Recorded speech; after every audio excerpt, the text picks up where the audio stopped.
I ended up letting my license lapse intentionally, so it's kind of like there was no going back. So I burned the ship, so to speak, and just like, just said, you know what, I'm going full-time real estate. Right. That's awesome. Kind of comes back to that extreme ownership, concept where like if maybe he messes up or doesn't do something correctly, then maybe I could have done a better job explaining things or could have vetted better or whatnot. But trying to put yourself into a position where you're going to be set up for success is key. Control as many aspects that you can. Like put yourself in a position of control. And I don't mean that as like, there's a difference of being able to control things and being controlling.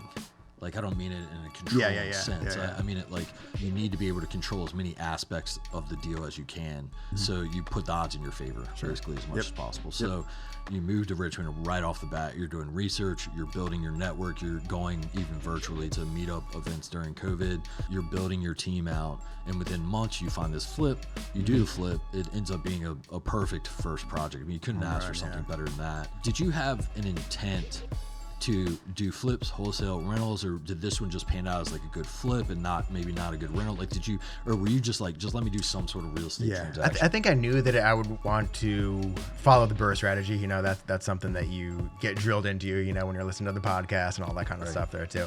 But I did want to raise the business capital Makes first, sense. you know, and so I think that I intentionally went in for just flip for the most part. Unless it was like a perfect BRRRR where like I could pull out like 20 grand, but like that was few and far between, and it just so happened made more sense where the deals that I got under contract were going to be better flips. That's perfect. I had forgotten the situation that you completely quit your W-2. Yeah. So you probably are looking to like establish a good capital foundation at this point. And eventually too, I ended up letting my license lapse intentionally, so it's kind of like there was no going back. So I burned the ship, so to speak, and just like just said, you know what, I'm going full-time real estate. Right, that's awesome. So you continue to get some deals done after that. You just mentioned that you're doing some flips and stuff like. Eventually, you do get into rentals, but how are you finding these deals? One thing that you pointed out is you found a new wholesaler.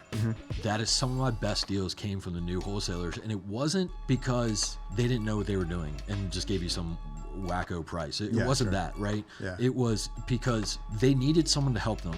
They're out there hustling and hustling and hustling. And then in my experience, they would come to you and say, I'm talking to the seller. It looks like they want to sell. I'm not really sure what I should buy this for. In your opinion, what should I buy this for? And I would run the numbers and show them the comps and tell them, this is what I would buy it for. You got to figure out what you want your margin and what you think you can buy it for. That's up to you. Like what your assignment fee is going to be. I don't care what it is, but this is what I would buy it for as an investor. And then those new wholesalers would come back like on the dot. All right, I'll sell it to you or I'll assign it to you, whatever, for this.